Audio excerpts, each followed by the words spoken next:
the Codex Podcast. As usual, I'm your host, Sonny Cougar. I'm joined by my co-hosts, Tim Morse and Dan Kelly. Hello, ladies and gentlemen. What's up?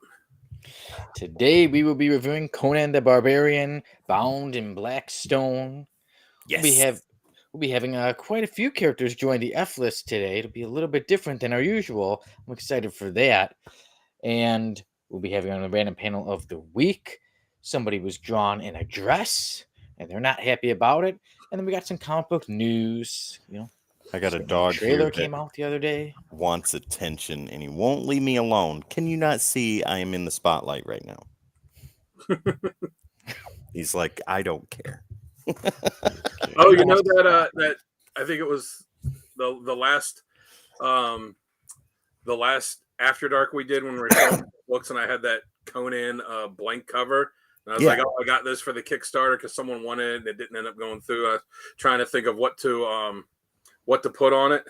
I haven't decided exactly on the pose for it, but I thought I'd have like a badass picture of Conan, and then at the bottom of it just have it say like what is best in life. Ooh, I like that. Yeah, that'd be cool. Now I have another dog that is pestering me. Oh, Tim, Crom. what is best in life? Dogs leaving me alone during a live broadcast of the Codex podcast. That would be amazing. No. Attack! Sonny, Attack! Bite him! Bite his ankles. Come here. Come on. Sonny, I'll- what is I'll- best in life? Come on.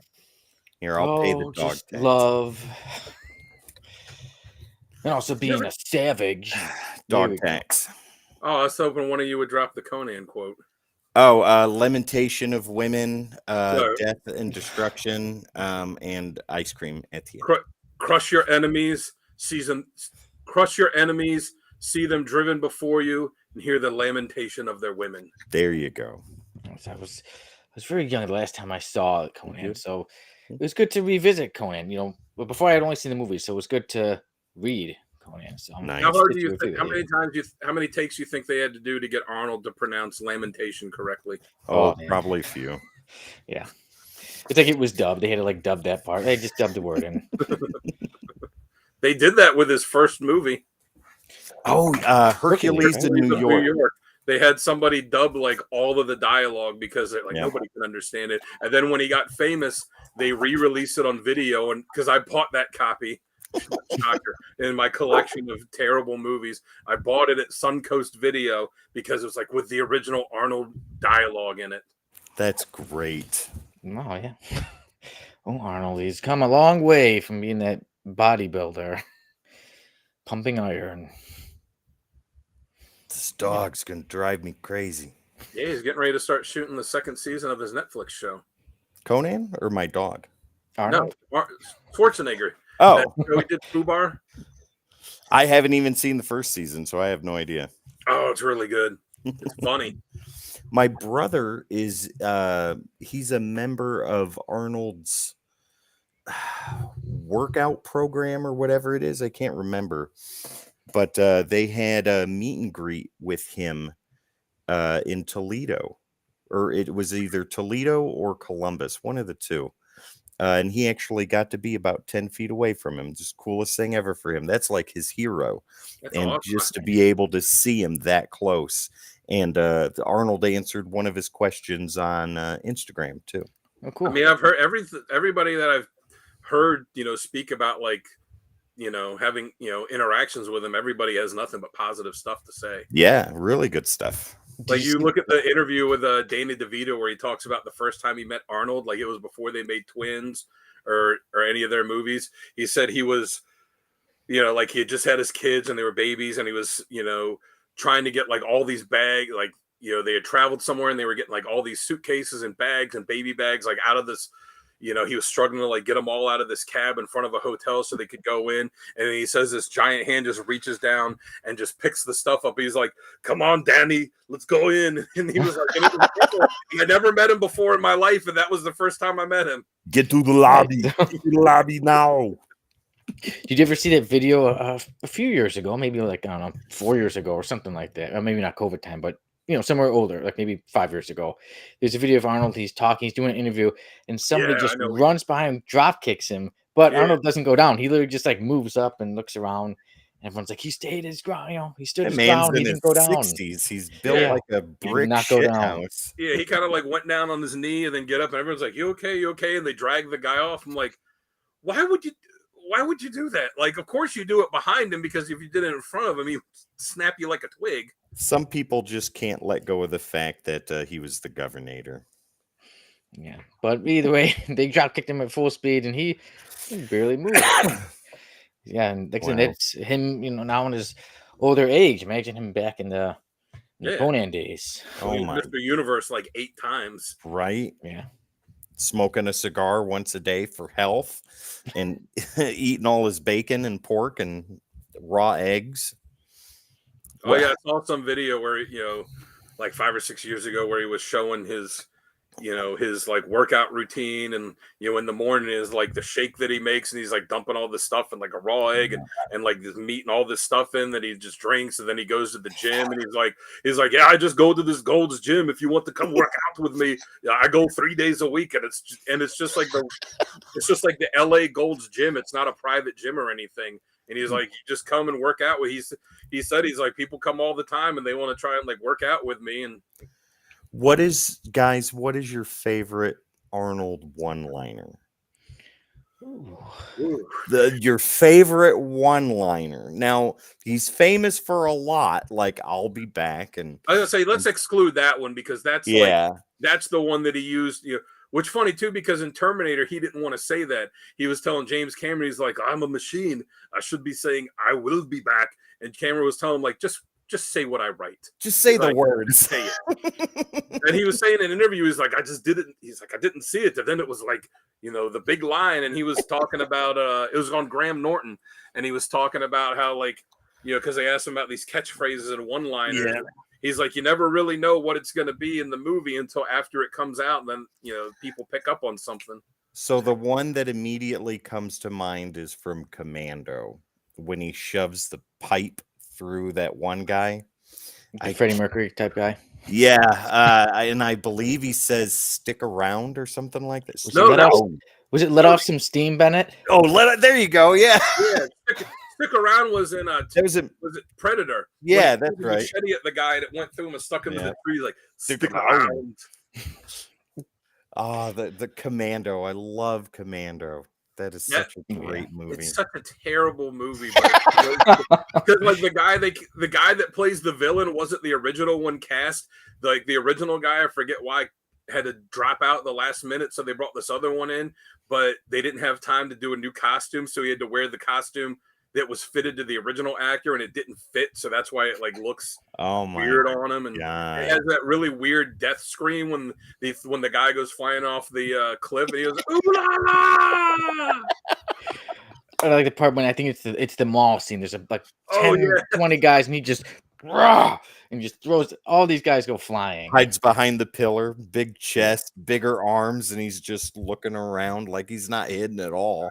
It's so dumb. It's like when you're playing, hide and seek with your kid. And you're playing hide and seek with your like toddler, and like, okay, I'm gonna hide, and then you hide behind like a tree that's this thin. Like, no, you can't find me. That had Tommy Chong's daughter in it too. I can't remember her name. I'm trying to think. There's so many other good one-liners. I think it was the End of Days. He told the devil that the devil was an effing choir boy compared to him. That's an underrated movie. I love that movie, End of Days. That was one of his last real action movies, right? Yeah. I'm trying to, because as bad as he was as Mr. Freeze, it was funny when he was like, "Chill out." So many of those puns. Yeah.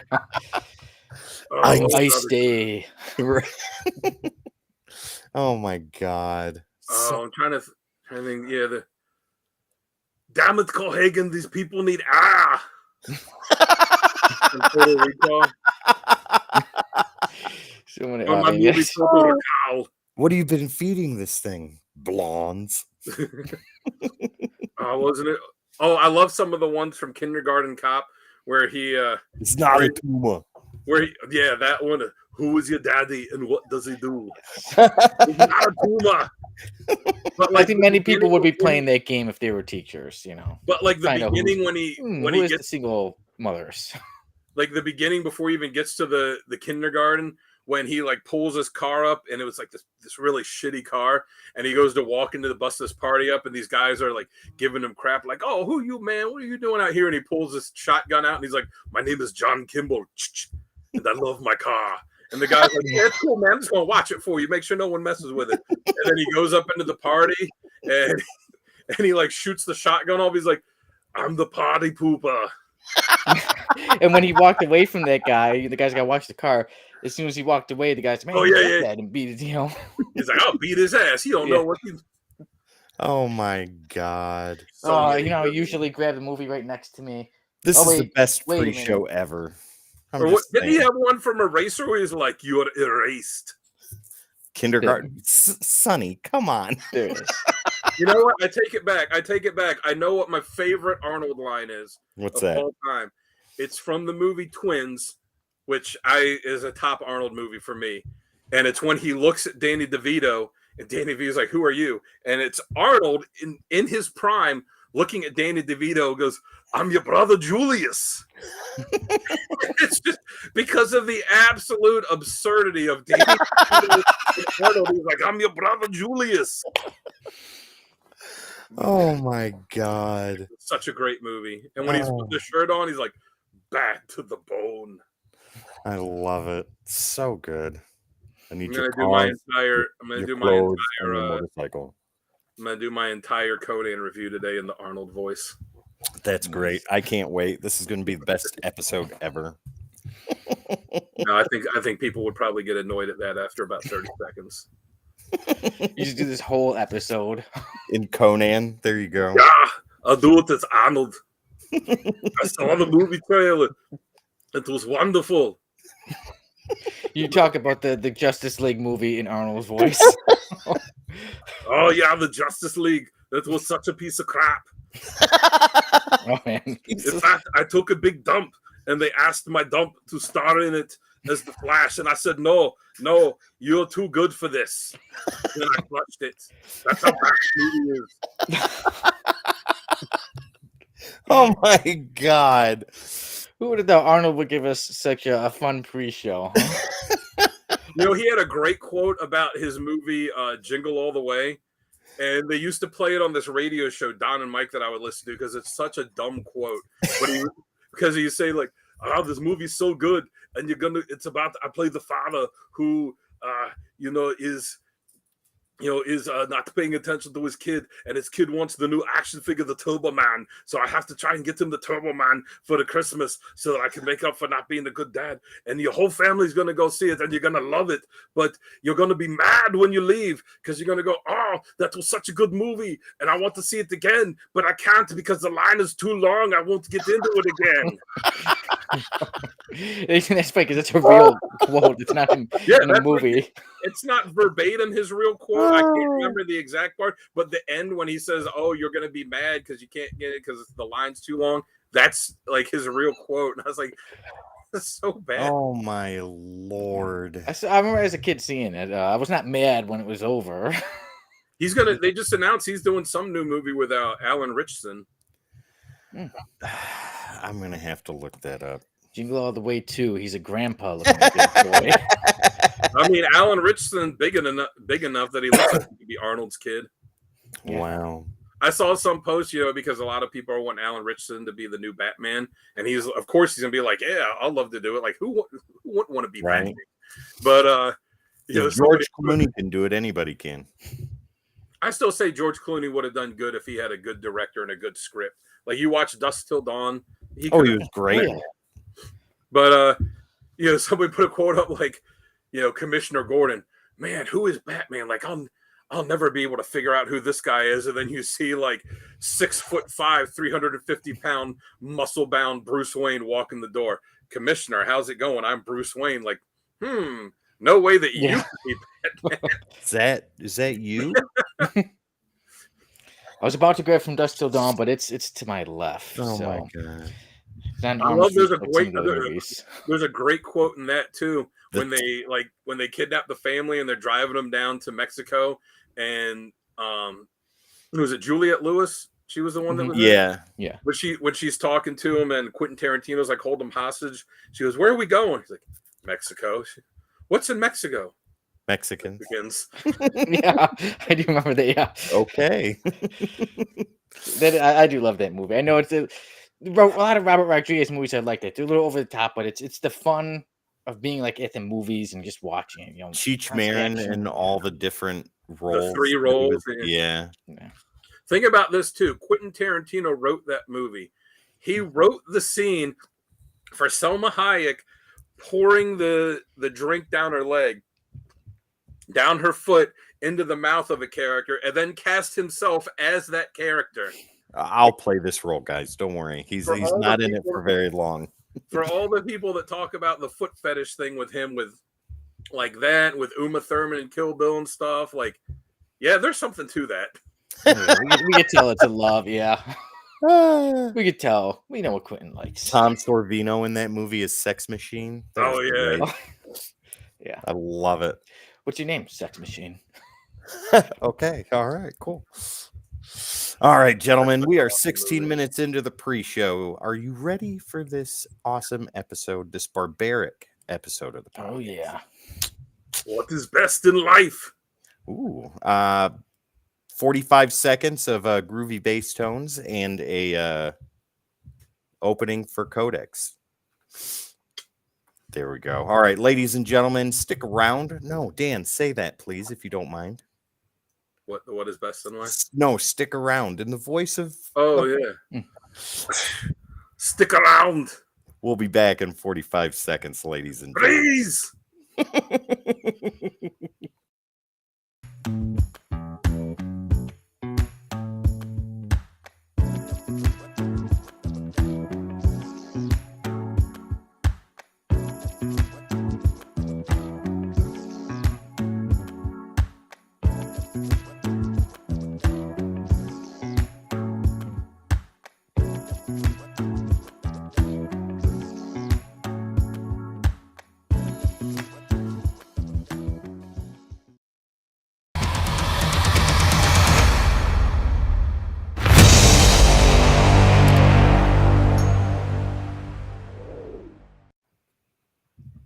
Hello, everyone. Welcome to another episode of the Code X podcast. As usual, I'm your host, Sonny Kruger. Joining me today are my usual co-hosts, Tim Morse and Dan Kelly.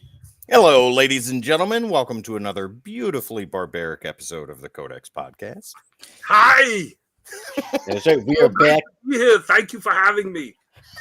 Glad to have you, Dan. Dan may be doing an Arnold Schwarzenegger voice the whole episode. If you didn't miss the pre-show, we had a lot of fun talking about Arnold, talking about some of our favorite movies, favorite quotes from him.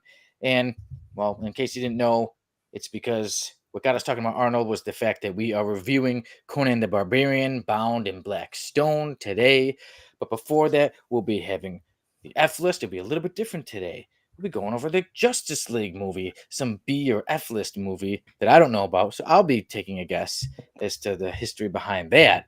And then we'll be having random Yeah, panel that of the movie week. is shit. Don't spoil it for me. I'm guessing it was going to be a classic. Tim told me I need to watch it. But Everybody does. before that, we have quite a bit of comic news. And even before that, I have a little unfinished business about last week. Last week, on the pre-show last week, I walked away. I had to use the restroom. And then when I came back and watched the episode, I saw Tim Morse mention that he broke an action figure, the Creeper. So Tim Morse is the one who actually breaks action figures. Here, I caught that, Tim. And I glued him back together, so he's good now. He's over there. oh, that's good. He's like a few of mine. They just need a little bit of gluing. But there's another thing. You know, the F lister was Dung, who I forgot to read a little part about Dung. So I was like, okay, I'll come back and finish telling everybody about Dung from Savage Dragon. And the thing is that Dung, he was a part of the Annihilators, the Vicious Circle, the Super Freak Coalition of Chicago. And you know, I didn't mention that they mentioned online that his actual powers, Dung, the guy who shoots out what looks like feces, His actual power is Dung can transport feces from all over the world into his high-pressured suit of armor that can then be discharged as blasts of various levels. Oh my god. And I at forgot one to mention point, that about Dung. and at one point in his life, he transported it all to the set of the Justice League unaired pilot, and they filmed it. And that's what Hey, we'll yo, be doing Savage Netflix Dragon. today. You want me to give you a little shit or a lot of shit today? You let about- me know. How about from all over the world? And now we can put that crap behind us. We can get on to the comic book news, starting with the rundown. All right.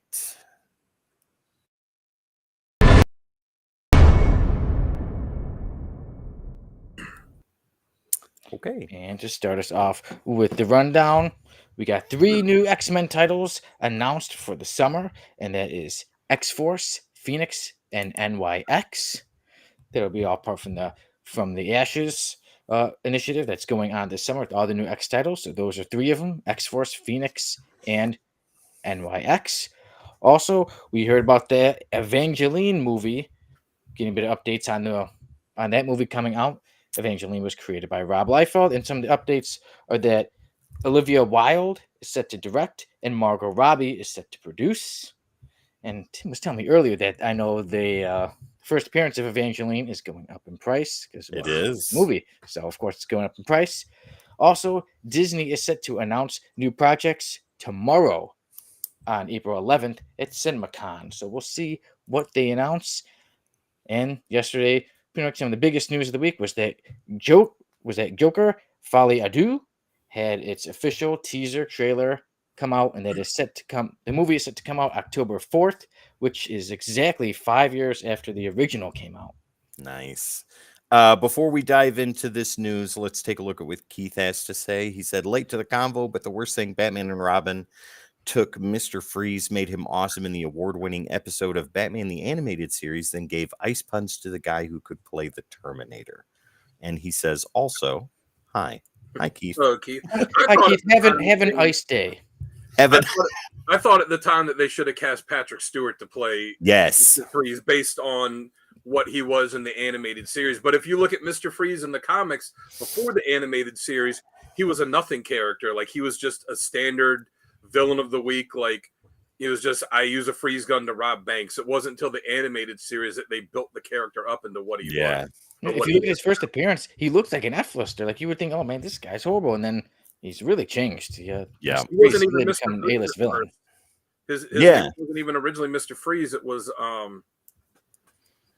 I can't remember. I'll have to look it up. I can't remember, but it was something because he had like a yellow costume. Mm-hmm. Yeah. Mr. Chill, I think, something like that. Mr. Freeze has come a long way. Let's get into this rundown, Sonny. Yeah, what would you like to talk about first? A trailer? Or... Mr. Zero, that's what it was. Mr. what? Mr. Zero. Mr. Zero. He was a zero. Which is what he was until the animated series got him. There you go. The first thing I want to talk about real quick is the Evangeline movie that's announced. Thank you for announcing that because my signed copy, which I have right here, has now gone up to $12. Thank you very much, ladies and gentlemen. That's amazing. I love FOMO. It's so awesome. Sell it now before everybody realizes this movie will never get made. Oh, I'm going to get that sucker pressed, cleaned, and graded and resold about 2 weeks before they allow journalists to give their reviews so I can make maximum profit. Oh, so you think that this will actually get made? I have zero confidence it will. Dooms 4, like Tom Cruise was associated with it, never got made. Well, Liefeld showed some production work for Blood Wolf on his Instagram or Twitter. No, it was the Blood Strike thing. It was like a test reel, like, hey, this is what we could do if you give us money. And people were like, yeah, we're not going to give you money for this. If it gets made, you've got blood. There's Bloodfoot, Blood Wolf, you've got nuts. You've got 2 big people behind making this movie, Olivia Wilde and Margot Robbie. I guess why she wants to make this is beyond me. But if they're behind it, there's a better than not possibility that it could see the silver screen. If it does, I don't know. I might go see it. I might not. It all depends on if I have a free movie ticket or not. But yeah, Didn't he co-create Evangeline with the model that? Yeah. Like it was him and this model that did like where they had the costume and she let me get this. Like wear the costume and pose for pictures that they printed in the book too, and like on alternate covers. So she is. I cannot remember her name. Here it is, right here. She's not a famous model. No, but she was used as the visual likeness for Evangeline. But I thought. I mean, I might be misremembering. I thought Kathy Christian, whom the character's likeness is based on, right here. Okay, maybe that's what it is. I thought that she was, because I used to have that when I would buy like every #1 that would come out. But right, I thought that you like co-created it with him. She is just the character. She's used as the basis for the likeness of the character. And he's not going to give her any credit. No, God, no. I mean, you see how much credit, how he gets. How bitter he has to get when he has to give Fabian Nicieza like co-creator credit for Deadpool, right? Yeah, so but yeah, I mean, whether it gets made or not, I don't care. This is not a movie I'm going to rush out to see. Yeah. Anybody, since you're more familiar with it than I am, anybody you would like to see if the movie is made? Who would you like to see? Anybody play Evangeline? Anyone or any of you guys think anyone like this actress? I think would fit really well with playing the character.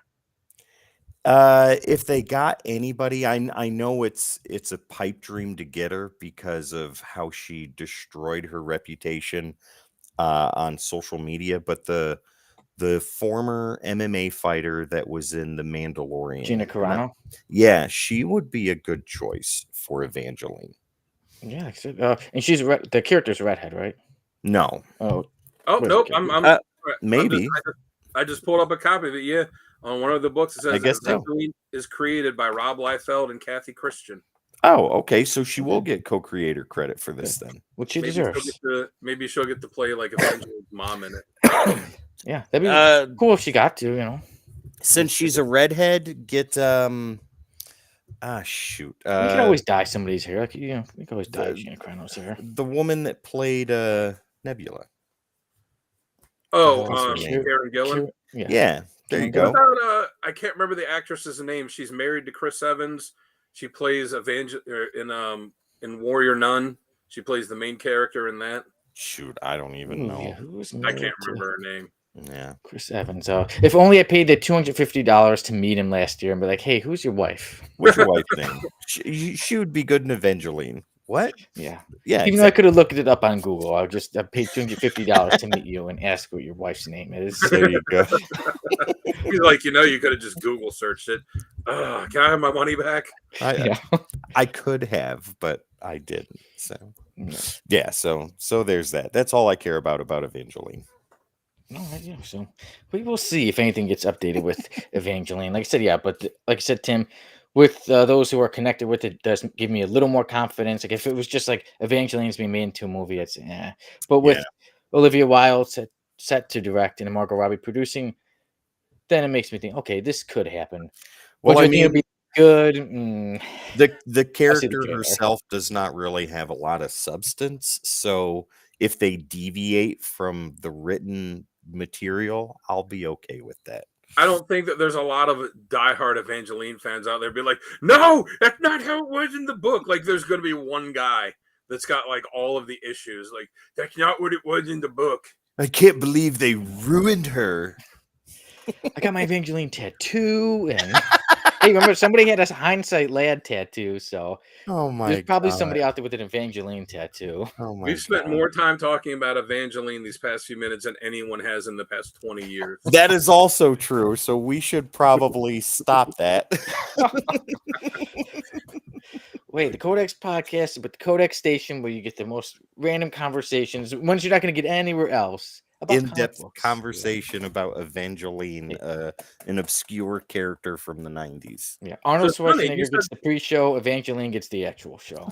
Sonny, you said something about new X-Men books?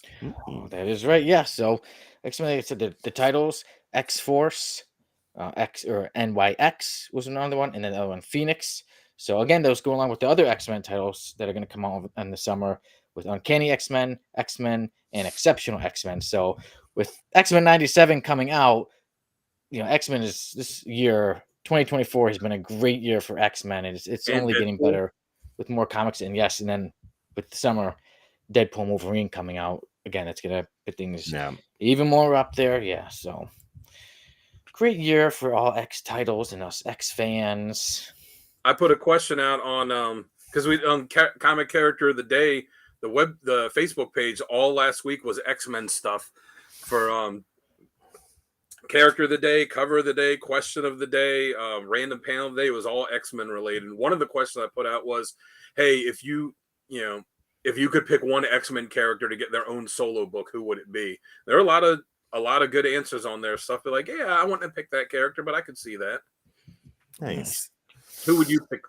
Who would you guys pick if you could have one character get a solo book? In today's age, like a character you really don't see a whole lot. I'd love to see Longshot in like an extended series. I think that would be really cool. Yeah, Longshot would be awesome, especially with Mojo World and everything. Yeah. But there's so much they can do. So I won't take your answer. I will go with Bishop. I would say there's a lot you can do with Bishop. He's had some before too. Yeah, he's getting a resurgence in popularity. So, as far as these titles go, like I'll get the first run, like the first storyline. I think out of Keith has a good one. Ooh, yeah, Random. And also Longshot. I'd love to see Random in a mini series, like a 6-issue mini. That'd be great. See, I said I'd like to see a mini series, and I don't know if it's really been dealt with in the comic. If it has, I missed it. I want to see a mini series of Forge when he was in the war, when he lost his hand and lost his leg, and then had to like rebuild him. Because I know it's been referenced a lot, but if it's something they covered in the comic, I either missed it or I read it so long ago that I don't remember it. But I wouldn't mind seeing like a mini series about that. He is also a severely underrated X character. Yeah.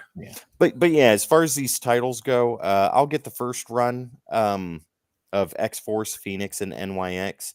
But I think out of the three, I'm going to stick with Phoenix the most. I think I'll drop X-Force and NYX after the first storyline.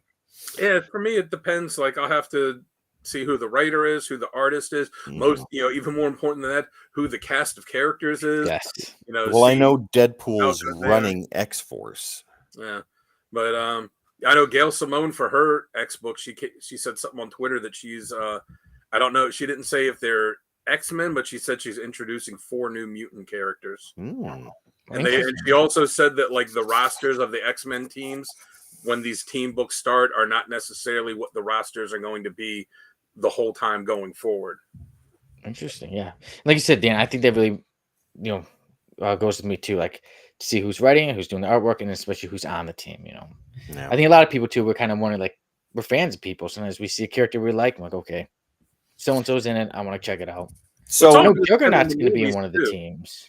Because, the Deadpool movie, it's like, oh, it's Deadpool and Wolverine. So what's Marvel doing? Oh, here's a Deadpool and Wolverine comic. Yeah. If the movie comes out and there's, it's going to have this ton of cameos in it. If there's one character that, like, blows up more than anyone else, see how long it takes them to get a solo book. Well, going back to what you said about what Gail Simone said, like what the roster is now isn't necessarily what it's going to be at the end. I like that. There are so many X-Men members that it's going to be awesome to see these teams rotate out. I'm really excited about that. Kind of like the satellite years for the Justice League. There's just so many characters that you can interchange and switch. I'm excited about that now. Because I look at the roster there, I'm like, where's my man Colossus? Right? He would fit perfectly on that team that's got like Gambit and Rogue and Nightcrawler, Wolverine. Like he just fit with that perfectly. Where is he? Yeah. Yeah. So we will see. We'll definitely keep you updated, and we'll be getting some of those comics and checking them out. Maybe there will even be some reviews coming up from the Codex Station. You know what I really want? Oh, go ahead, Sonny. Oh, I think we were both about to talk about the same thing, Tim. I think that's the Joker. One of you has to talk about it. Nothing to say. I'm left speechless. Well, Tim, you sent the trailer, so I'm guessing you saw it before us. So anybody So that when I sent you that trailer last night, it had been released an hour before. So like they dropped it late last night. And if you haven't seen this trailer, holy shit, it looks good. I saw a comment where somebody said nobody asked, or what do you say? Literally no one asked for this movie. And I'm Nobody like, asked for anything that's out there. Nobody asked for Terminator. I'm, Nobody asked for Predator. Nobody asked for the X-Men. well, Right after it's out there. My thought A few was, people asked for Evangeline, you know. right. Like, That, they all that can't one be, guy. you know. But my thought on answering that question was like, there are a million people hyped about this movie with that trailer drop. And with that movie releasing in October, and they're dropping the trailer in April, it looks visually, it looks amazing. And it's going to have the same kind of tone and uncomfortable feel that the first movie had. And I cannot wait. I'm excited about it. Yeah, and one thing with them calling this a teaser trailer, because it's like a full trailer. It is. They're almost like Two teaser. and a half minutes. Yeah. So that means that eventually, maybe in the summer, they'll come with the official trailer, which will be, again, probably around maybe 3 minutes or something like that. Man, So. And that shot at the end. Dan, did you watch the trailer? I have to take a different view than you. I have zero interest in this movie. The first one, I didn't think the first one was anything special. Oh, wow. I didn't see it when it came out. All the edgelords are disagreeing with you in unison right now. They can all kiss my ass. No, honestly, I didn't see the first one when it was in theaters. It was, like I heard all this hype about it, but I saw the trailers and I'm like, doesn't look like the Joker to me. I finally saw it when it was on. I think I rented it when it was either on a streaming service I had, or I like rented it from Redbox or something. But I did eventually watch it, and I said, okay.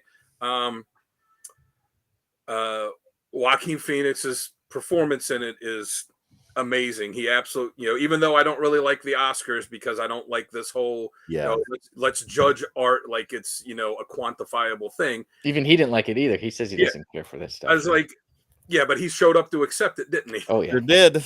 We got to accept like our works. His performance was amazing in it. But I watched it and I said, okay, to me, this isn't the Joker. This is it's like they made this movie about a person becoming unhinged and losing themselves little bit by little bit, and they just said, hey, if we call it the Joker, it'll get a lot more attention than it wasn't. But if they didn't call it the Joker, nobody would have watched it and said, oh wow, man, that really seems like the Joker. You are absolutely correct. To me, it definitely looked like a Martin Scorsese, like it was made to look like a Martin Scorsese film. This with them having De Niro in it seemed a lot like Taxi Driver, a comedy. I just, like I said, his performance was amazing, but watching it, I was just like, I don't get like all this hype that all these people are talking about. This is like this amazing thing. I was like, it's okay. And seeing the trailer for this, I'm like, I just, like I said, I mean, maybe, like I said, I guess I'm the contrarian, but I'm like, I'm not excited about it. I didn't think the first one was spectacular, and I'll watch it eventually, but I'm not going to pay for it.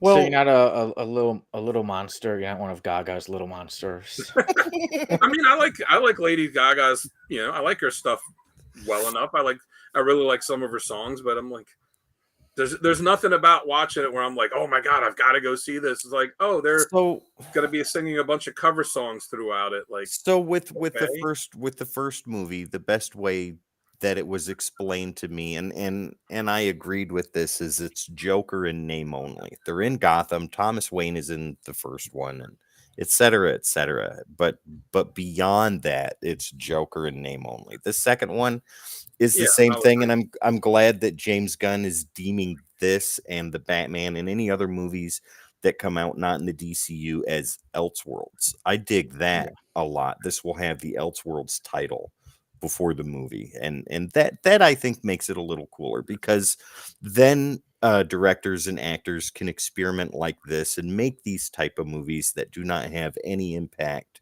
on what Gunn and Safran are trying to do with the DCU. I mean, for me, like I said, I didn't care for the first one that much. I thought it was, other outside of Joaquin Phoenix's performance, I was like, You know, like I said, it just seemed like, hey, we could take this movie and then we could call it Joker and it'll get a lot more attention than if we called it something else.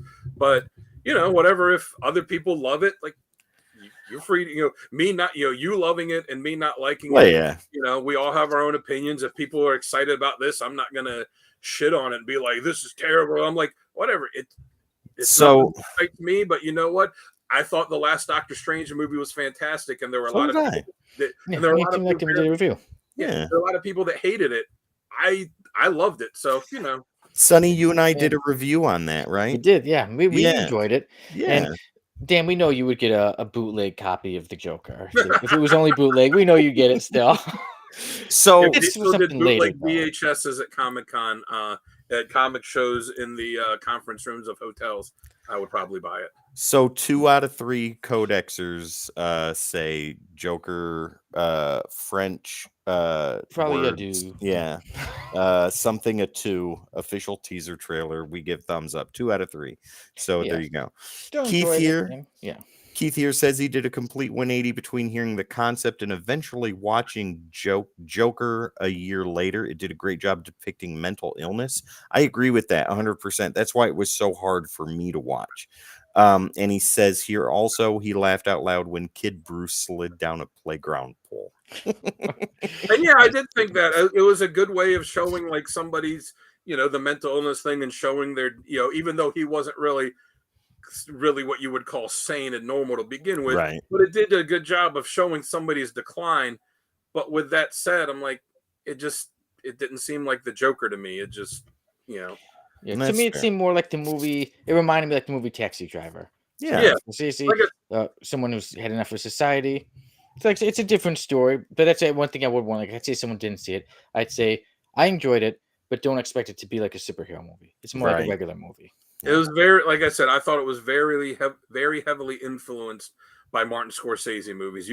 There were parts of it I could watch. I'm like, all right, yeah, that's from King of Comedy. Like, oh, okay, yeah, that's kind of from this, and that's kind of from that. Because I think Scorsese at one point was attached to it to produce it, or maybe. Oh, wow. I know there was talk about, I don't know like how true it was, but I know there was talk about it, and then So he could finally get the Oscar that he's been chasing his whole career. I think he wanted to do Marvel movies instead. He found out it wasn't Marvel, and And that's why he shit Did he all get over an him. Oscar? Like a year? Did he get an he Oscar? did. The Departed, he got it. Yeah, Did he get one for directing? I know don't Departed, he did. Oh, well, there you go. Congratulations. Because I think The Irishman was nominated for a bunch of stuff, and that was another one. I was like, I like Martin Scorsese, but that movie was just. Wasn't that the one that Oh, was no, like yeah. super long, like ridiculously long? Yeah, and it was the one where like I'm going to cast old actors to play these roles where like 80% of the movie it's going to be young them. So we're going to use all of this anti-aging CGI technology. Like, why don't you just cast younger actors to play the roles and then you put like the old people makeup on them for like the 15 or 20% of the movie that they have to be older? Yeah, Because that'd be too easy. Because the CGI look he did in it to make them look young was terrible. so guys, see, there's still a chance. Even if I'm 80 years old, maybe I'll one day be like, guys, guess who I'm playing in a movie? Oh my Punisher. god. Oh my I'm 80 god. years old. They're just gonna CGI me to look young. The So it's never too late, right? The Punisher finally gets his big screen debut. It's when they adapt the Punisher the end. 2099, made in the year 2099. There you go. Holy cow. But guys, I got a message, and it was from Dubby. Oh. Do you know they had sent a message No, I didn't. while we were doing that? But that brings me up to before. I think we've covered all the comic book news. Mm-hmm. Are we good to that? But speaking of things that have sponsored us before, Tim, would you like to tell us about a place where people, all this comic book talk, can you tell us where people can get some comic books? Yes, absolutely. So, ladies and gentlemen, our very own Uncle Gary, who is a proud co-owner of Comic Logic, the only comic book store in Loudoun County, Virginia. They are our sponsor tonight for this episode of the Codex Podcast and throughout the rest of the entire month of April as well. And they've got some stuff coming up that you guys really need to check out. So Comic Logic events, April 20th. That is 10 days from now, guys. They have their 9th anniversary. The entire Comic Logic team is going to be there, and you need to be as well, because they're going to have plenty of deals, plenty of sales. You get to meet Uncle Gary and the rest of the Comic Logic team. They are a bunch of great people, and you will not be disappointed. Dan, you can attest to that because you've been in that shop plenty of times. Yeah. So yeah, and there's plenty of content right here on the Codex Station at Comic Logic that you can check out for yourself if you're still on the fence. Also, ladies and gentlemen, May 4th, excuse me, is Free Comic Book Day, and it is also Star Wars Day, and they have got an awesome guest coming with them for Free Comic Book Day this year on May 4th, and that is Brendan Wayne, the Mandalorian himself. When the helmet is on, Brendan Wayne is who you see on screen, and he is cinematic royalty, ladies Who's and his gentlemen. grandpa? Ooh, that would be John Wayne, the Duke. Yeah, he's going to be there. He's going to be doing signings, and you guys need to go there too, so that way you don't miss out on something like that. And also, May 19th, Dan, I know you have been to the one last year. They're going to have their spring lock-on. Yeah. And go into a little bit of what your experience was like at Spring LockCon last year. Yeah, it's pretty cool. So it's funny because I had been to Comic Logic a few times before we met Gary, and when me and Sal went down to his house the first time to do that big long video, which everybody should check out. It's the most epic collection, and it goes beyond comics. But after we did that, we went to Comic Logic, and as we were pulling up and pulled into the shopping center, where you pull into the shopping center, and then you pull up in this, this road, this path, whatever, up into where there's like 4 kind of shops up there that overlook the shopping center. And as we're pulling up, you can ask Sal about it. I went, I've been to the shop before. He goes, you have? I'm like, I remember this. This is a very unique way to pull up into a shop. And I'm like, yeah, I've been here a couple times. But yeah, it's cool. So they close off that whole section of the parking lot there. They have all these vendors set up. They have vendors set up for comics. They had the local karate dojo there that were doing balloon animals and stuff for kids. Nice. They had people there selling, like I said, selling comics, selling toys. They had a local author there selling their books. They had one woman there that was selling bows and stuff. I took my daughter Emily and bought her a Barbie bow for her hair. It is a whole big family event. Yeah, so all kinds of different things. And then Gary always talks about his guy Warthog Comics, his personal comic dealer. Yeah. That guy is set up just inside Comic Logic, selling back issues and stuff too, and then all the stuff at Comic Logic. There you go. So, ladies and gentlemen, head over to Comic Logic. Right there is the address in Ashburn, Virginia, and you've got all of these events coming in this month and the 2 events next month. The 9th anniversary Free Comic Book Day with the Mandalorian Brendan Wayne doing his signing, and then May 19th Spring LockCon. Don't miss out on all the fun, ladies and gentlemen. Last year they did it. It was around Halloween because they did a costume contest too. There you go. Oh, nice. That must have been fun. All right. So, you know what else is fun? Winning things. Oh, that is also true. All right. So, ladies and gentlemen, Nirvana Comics, my local comic shop right here in Knoxville, Tennessee, once again has been more than gracious enough to pass along something for us to give to you. And that's going to be really, really easy for you guys to do. So check this out. Feral, the people that did Stray Dogs. There you go. Nirvana. Yeah. The people that did Stray Dogs, they did another series. This is called Feral, and this is the Nirvana Comics exclusive cover right here. And if you know the movie that it's homaging, you definitely know. This is Fright Night from the 80s, guys. Super awesome cover. Look at this. This thing looks gorgeous. It looks beautiful. It's in an awesome Mylar bag, and this could be yours.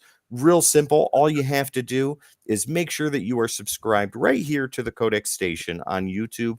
all you got to do is hit that subscribe button. Definitely, if you're on the fence about that, you shouldn't be. If you've made it this far into the episode, just hit that button. That's part one. Part two, throughout the rest of this episode, ladies and gentlemen, all you have to do is type in hashtag giveaway and you will be entered in to win this. We will be giving this book away at the end of the month here in April, and hopefully you can be the lucky winner. All you got to do is be subscribed to Codex and do hashtag giveaway at any point throughout the remainder of tonight's episode. Yeah, do it now. There you go. All right, there we go, Sonny. All right, so, well, some people are going to be up to doing that. Get to work, and hit that subscribe. Get yourself a comic book. We'll try to win one. I've been up to some work. After over 100 episodes of the Codex podcast, maybe one day I'll get one of those nice ticker things that show up, so I can say, "Hey, everybody, I'm on TikTok and I make little videos, sometimes comic knowledge, telling you excuses of what you can do." You know, when you get a comic, say, "Hey, I got a deal. Somebody like sent that this to video. me." You're like, I ordered these all at once. They just came separate. I have those ones, yeah. I got a really good deal on this. That's how it is. That was funny. I was like, yep, said that. Yeah, sometimes I give a bit of comic book humor on there. Some Sonny the writer on there. Also, the other night I finished. Like I said, the series about a series is finished. It's ready to come out on YouTube. That April I'm 19th. excited about. And I decided what time because I like to check it out before everyone does. So, inspired by X-Men 97 at 3 a.m. Oh my It'll first be out God. there. I'll be able to check it out before everybody. So in case there was some mess up, I'd be able to do a little thing. But so on April 19th, when you wake up, episode 3 of a series about a series will be available. I will see that the next morning. I hope everybody enjoys You're it. not going to set your alarm to 3 a.m. so you can be the first. I made it for the premiere of You the did? first episode. I sent Yep. Sonny a picture. I was like, I'm watching. Here's Countdown, the yeah. countdown. And then I made it for the premiere of the second episode. But 3 a.m., Tim the Terrible will be soundly asleep. What Like can X-Men, you wake up and watch both it. need to be up at 3 a.m. so you can live stream watching it and commenting on it for the world. Yeah. The first time I watch it, it's always and then after that, I'm like, okay, this is how it is. It's out there. Now I can relax. Don't you see it all when you're editing it? Yeah, a So- million times. Dan, you are on to something here. Sonny, you need to get the cast of a series about a series and do commentary for each episode. That'd be pretty fun. I would like to do that. Yeah, I would like to do some more, but there's some more things I need to do with Code X. So X-Men 97 has been having reviews. Me and Sal reviewed the first 2 episodes. Dan and Sal reviewed the third one. And now there's a little delay on the fourth. And I'll take the blame on that because I don't want to give too much away. Episode 5 just happened, but with the story Life Death, I'm blaming it on Life Death. I'd like to do a review when the whole story arc is completed. But we'll be getting some more X-Men 97 reviews out there soon. There you So, go. I Yeah. can be a man and I can take the blame and say, hey, I had this idea. But before you know it, there'll be more of those X-Men reviews out there. But guys, Codex is always up to something. Tim, earlier you were telling me today, all this editing on this video and that video. Dan, you've been going crazy with those interviews. I've Yeah, got a every week's- mountain of stuff. Every week is comic character of the week. You know, last week was Power Girl, one of the best episodes of the series. And yeah, Do you know how It was many larger views than that? life. Do you know how many views that episode has now? 78. nice. I wonder why. Is it because you know what's weird also? That the Codex podcast have last like maybe 5 to 10 episodes. The most viewed one is Here Come the Boobies. People want pitties. I don't. I wonder why, but You like to go with them. I'm right there with you. I'm really hoping for Poopy Caboose to get the recognition it deserves. Yeah.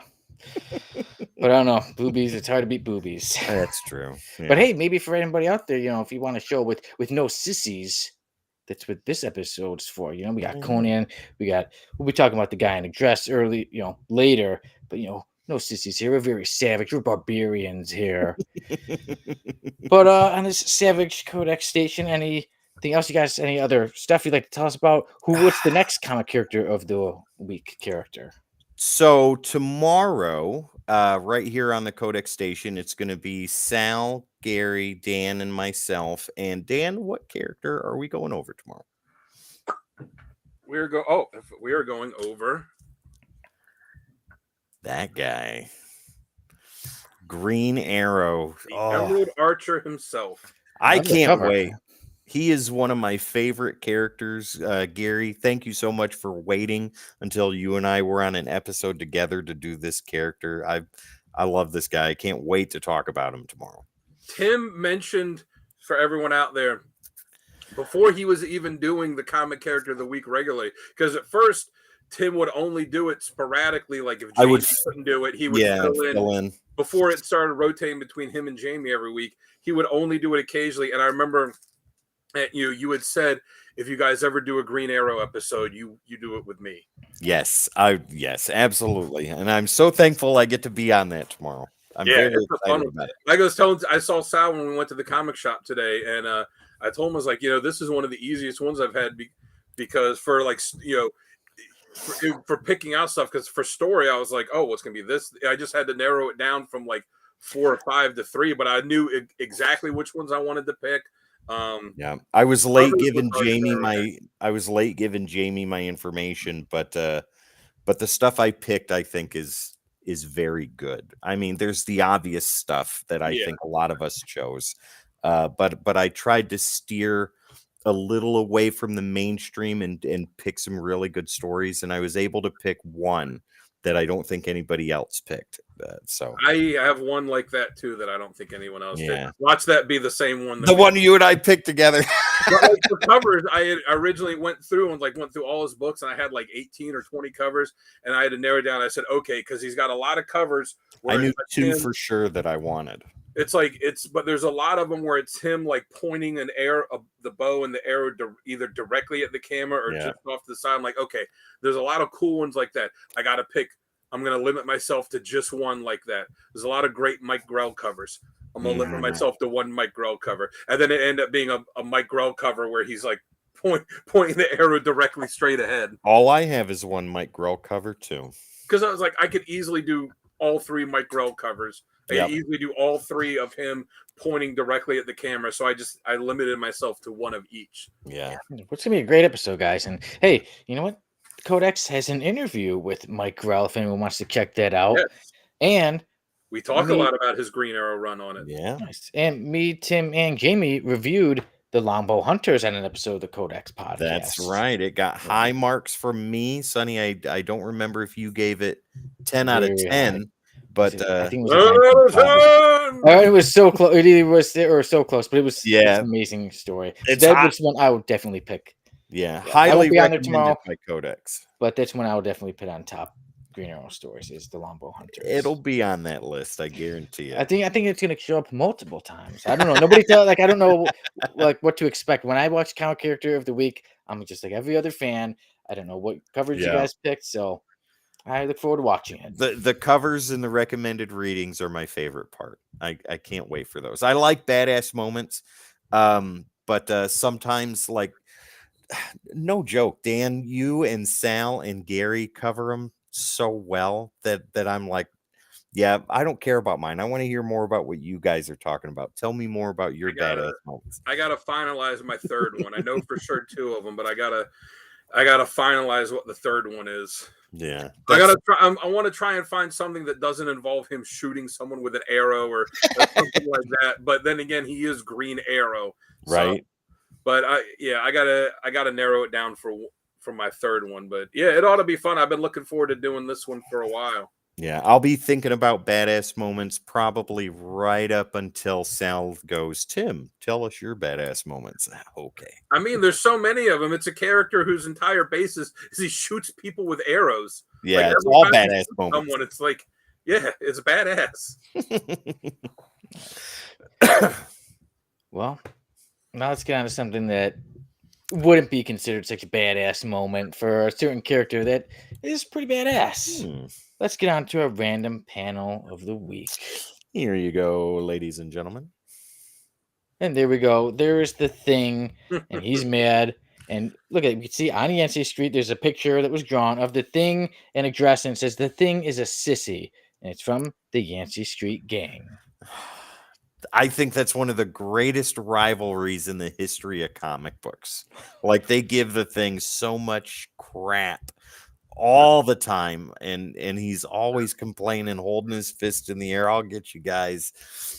God, one of the toys I used to have, it was one of the I don't know if you guys remember this, but Marvel came out with these little crates that were like Build-A-Figures, but they were only like 6 inches or a little less than that. I got the Thing, and it was a destroyed Yancey Street sign. I don't think I was alive at that time. Yes, you were. You were just very tiny. Yeah, they were destroyed because Sonny had already gotten a hold of them. He had destroyed them, and then they boxed them up. We're like, send them out. Oh my! Oh my God, I love it that one of the toughest characters in the MCU gets ragged on so hard by the Yancey Street Gang. That's great. Hopefully, the new movies do something like this, where at least I they would love have it. this rivalry in there, even a little bit. You know, Like, he's like, "Come on, guys! I'm one of the greatest superheroes in the world, and you're picking on me here." and There have was this a great- picture in there. As I say, there was an issue they did. I forget the issue number, but it's the one that Carl Kessel wrote when it was revealed that the Thing was Jewish, and it kind of, when they finally came out and just said, "Oh yeah, he's Jewish," and it had some of his backstory with it. And one of the characters asked him at the end, like, "Hey, why do you let these kids, this Yancey Street gang, mess with you?" And it's the way he explains it to it. He's like, "Yeah, I could just crush all of them, but it's not about that." And I'm going to look up the issue number because I think people should go and read it, because it was a really great story, and the way, and I won't spoil it on here saying what he says about him, but it was something that was really cool. He takes a lot of it on the chin pretty well, and I think it's more of a term of endearment now, like a rite of passage for the younger Yancey Street Gang members, and the Thing who just is like, yeah, okay, I get it, right on. Well, everybody, I had fun doing a bit of research behind this panel, so I want to find out where it was from. And this panel is from the Fantastic Four, the first run of the Fantastic Four, issue number 15. Ooh. Now, the story is known for its with the Mad Thinker and his awesome android, whose name is Awesome Android, taking on the Fantastic Four. But there's this little rivalry with the Thing and the Yancey Street Gang. And obviously, like our random panel of the week, see, they drew in the pictures, and the Thing is a sissy. But I went further in the comic, and then after that, the taunting doesn't stop. They're on a roof, and they're throwing roses at him, and they're saying, "Look, there's the Thing. So the ugly lump got our love letter. Yoo-hoo, pretty boy, here we are." And we're waiting for you, fathead. Oh my God. So the Thing, he grabs on a construction site. He grabs a big tractor, and I'm wording it wrong, but it's not like a big tractor, a huge thing for construction, and he's about to throw it at them, but then he sees the sign. Human Torch does the four in the sky, so he says, "Oh, they're lucky." But that's not the end of it, because later in the issue, he saw somebody wrestling, a guy named Fatal Finnegan. Oh my God. And a booker was like, "Hey, this guy, this wrestler, you should wrestle him. He's the Yancey Street Gang's favorite wrestler." And first, the Thing doesn't want to do it. He's like, "Oh yeah, well, the booker." It almost seems like they're all kind of in cahoots, because the booker's like, "Oh well, you're scared. This would show the Yancey Street Gang." So the Thing punches a hole in the wall. He literally leaves the guy hanging, because he literally puts him on a hook and walks away. But eventually, the Thing does wrestle Fatal Finnegan. And one part, Finnegan has him in a submission, and he says, "Hey, ugly, look at that blonde Tootsie in the front row. After I'm through with you up here, I'm going to go and get me a date with that doll. Va-va-voom." And that was all it took, because then the Thing realizes it's Alicia. And literally the next panel, after being put in a submission, the next panel, the Thing is literally spinning Fatal Finnegan around his finger and defeats him. And then he puts Fatal Finnegan, he hangs him up and puts a sign on him that says, and it says, "Do not open till Xmas." So that was how the Thing got his revenge, by beating the Yancey Street Gang's favorite wrestler, Fatal Finnegan. Random panel of the day. I was gonna say, I looked at that issue. It's Fantastic Four, Volume 3, Issue 56. Carl Kessel was the writer. Stuart Eminem was the penciler. It's where it's kind of revealed some more of his backstory, where he's Jewish and goes into that. But it also has him talking about his relationship, this like love-hate relationship with the Yancey Street Gang at the end of it, and it's a really great issue. So like I said, one of the greatest rivalries in comic books. Yes. Speaking of great things, let's take a complete turn, talk about something not so great. And now we go to the F list. Dan, I don't believe you have seen the new F list intro, so get ready for this. Oh, yeah, let me see it.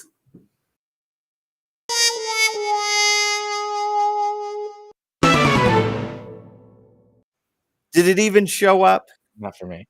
Not for me. Ladies and gentlemen, round 2.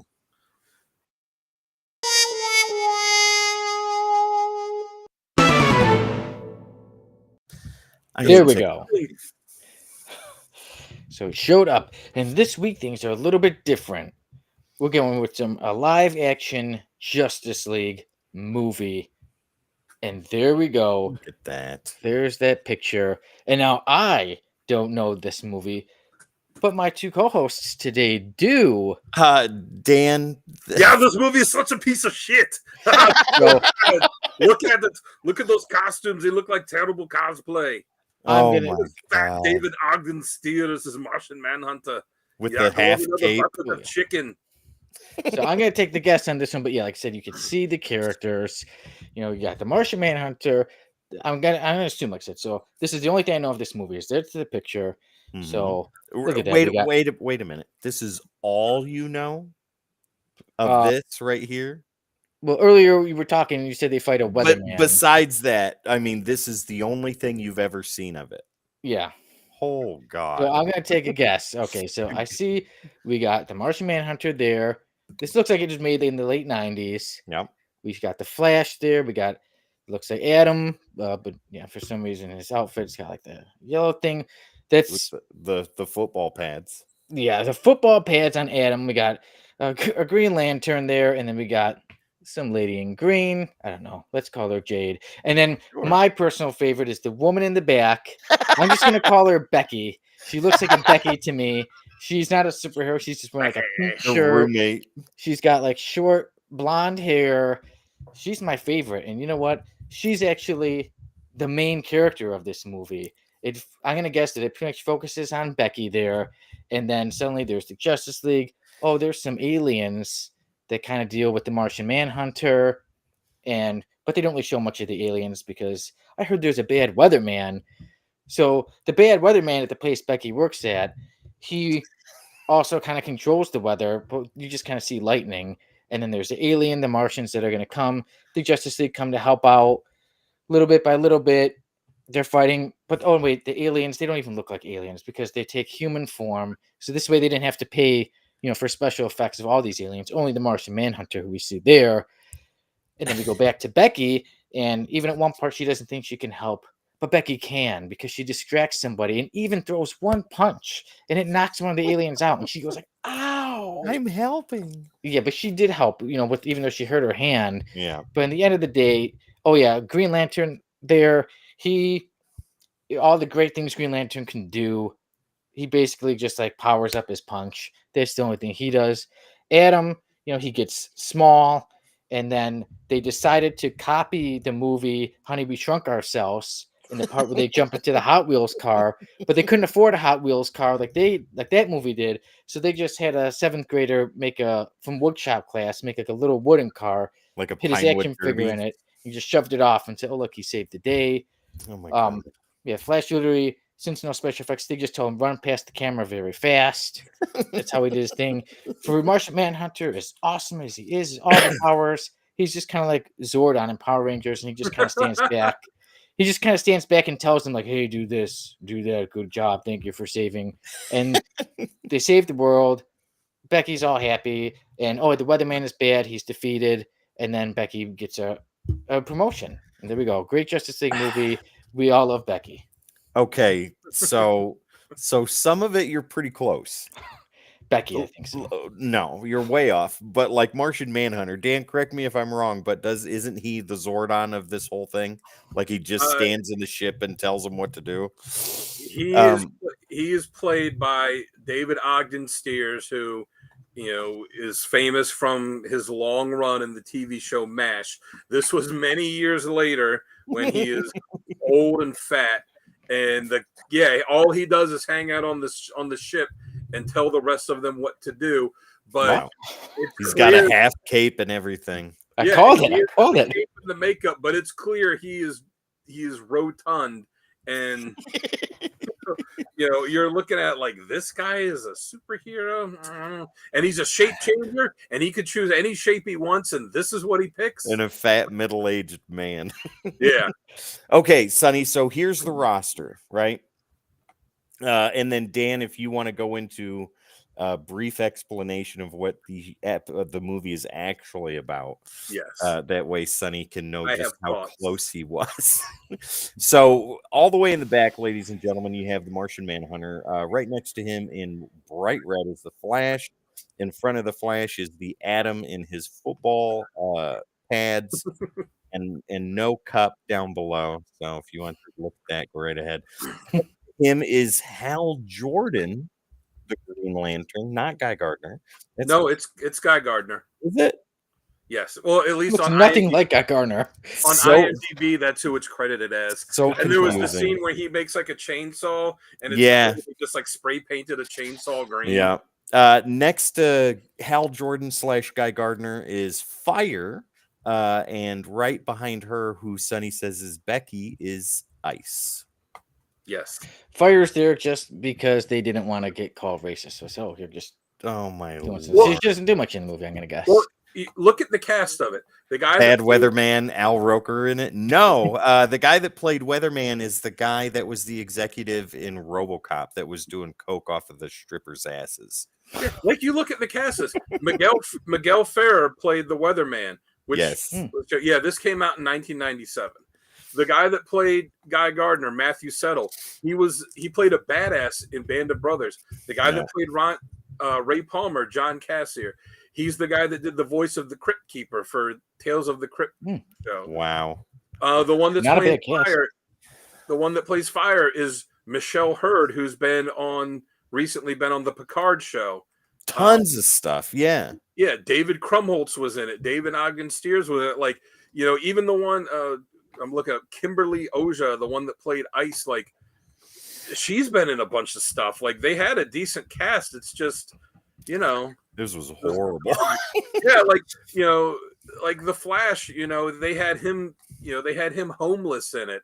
And the Atom was like a high school science teacher, and Ice didn't have her powers at the beginning of it. That's why she didn't get a costume until like the very end of it. And Sonny, you got to realize why is she in regular clothes? Yeah, you got to realize that this is all done in the style of action and then interview. Yeah, so, that's right. Wow. They were like interviewing them throughout it. Yeah. So Fire and I are roommates, and I have no powers, but she has powers, and I just look up to her so much, and it's horrible. Wow. Yeah. And then the Weatherman is the villain. Yeah, it's clear. It's clear that they had. Why is Green Lantern wearing blue?